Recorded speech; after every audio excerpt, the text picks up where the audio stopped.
आप लोगों ने ध्यान दिया होगा कि भारत ने अभी हाल-फिलहाल में क्रिटिकैलिटी अचीव किया स्टेज 2 में। तो आपको ये समझना पड़ेगा कि इंडिया के पास यूरेनियम ओर नहीं है हाई क्वालिटी का, तो हम लोग जनरली बाहर से मँगाते हैं। तो ये चाहे कज़ाकिस्तान से हो, फ्रांस से हो, रशिया से हो, किसी से भी लेते हैं, तो यूरेनियम ओर हम लोग खरीदते हैं। ओर में होता है 238 और थोड़ा-सा 235। 235 फिशल मटीरियल है और 238 डिप्लीटेड है।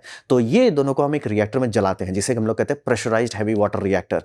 हेवी वाटर रिएक्टर की खासियत ये होती है कि ये यूरेनियम ओर को डायरेक्ट पचा पाता है और इसमें आप एनर्जी निकाल लेते हैं। लेकिन इसमें न्यूट्रॉन, चूँकि फास्ट न्यूट्रॉन रिलीज़ होता है, वो तुरंत थर्मल न्यूट्रॉन में कन्वर्ट हो जाता है। तो इससे हमें प्लूटोनियम मिलता है, जो हम लोग बूम बनाने में इस्तेमाल कर सकते हैं। डिप्लीटेड यूरेनियम मिलता है 238, इसे हम लोग फ्यूम बनाने में इस्तेमाल कर सकते हैं और इसको फीड स्टॉक के तौर पे इस्तेमाल किया जा सकता है। यही इंडिया कंप्लीट कर लिया, यानी कि स्टेज 2, जहाँ पे इस फीड स्टॉक को, यानी कि यूरेनियम और प्लूटोनियम 239 को लेके आप फास्ट ब्रीडर रिएक्टर में डालते हैं। और ये हम लोगों ने सोडियम से बनाया है, क्योंकि सोडियम न्यूट्रॉन को स्लो नहीं करता है और न्यूट्रॉन इकोनॉमी हाई होने के कारण प्लूटोनियम को आप पका पाते हैं और प्लूटोनियम को हम लोग पका के यूरेनियम 233 बना रहे हैं और यही भारत का मेन काम है। और इसमें थोड़ा सा थोरियम भी डाल दे रहे हैं ब्रीड करने के लिए और यही 233 हमें आगे ले जाएगा। ये हमें फेज 3 में ले जाएगा।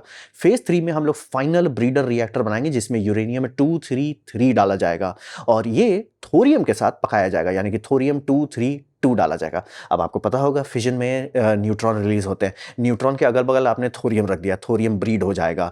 थोरियम वापस बन जाएगा यूरेनियम 233 में, यानी कि अब भारत स्टेज 3 में खुद का थोरियम खुद से जला सकता है। हमें किसी से कोई मांगने की ज़रूरत नहीं पड़ेगी। ये हमें पूरी आज़ादी देता है न्यूक्लियर वेपन्स टेक्नोलॉजी में और न्यूक्लियर नेवी बनाने के लिए, और न्यूक्लियर रिसर्च डेवलपमेंट भी काफ़ी प्रोग्रेस कर जाएगा। बिजली के लिए इसका उतना कोई फ़ायदा नहीं है, क्योंकि आप ये 1950 में बहुत फ़ायदा होता है, लेकिन अब सोलर का दाम इतना कम हो चुका है, अगर भारत सरकार इसे फोर्स करता है मेन बैकलॉग एनर्जी बनाने के लिए, लुट जाएँगे। इसीलिए मैं आपको दाम नहीं बता रहा हूँ। इसका दाम इतना ज़्यादा है कि कई 100 गीगावाट आवर आप बना के बेच के आरओआई कर लेंगे, तब जाके ये प्लांट स्टार्ट होगा होपफुली। इसलिए ओरिजिनल डेडलाइन मत देखिएगा कि कब कंप्लीट हो जाना था।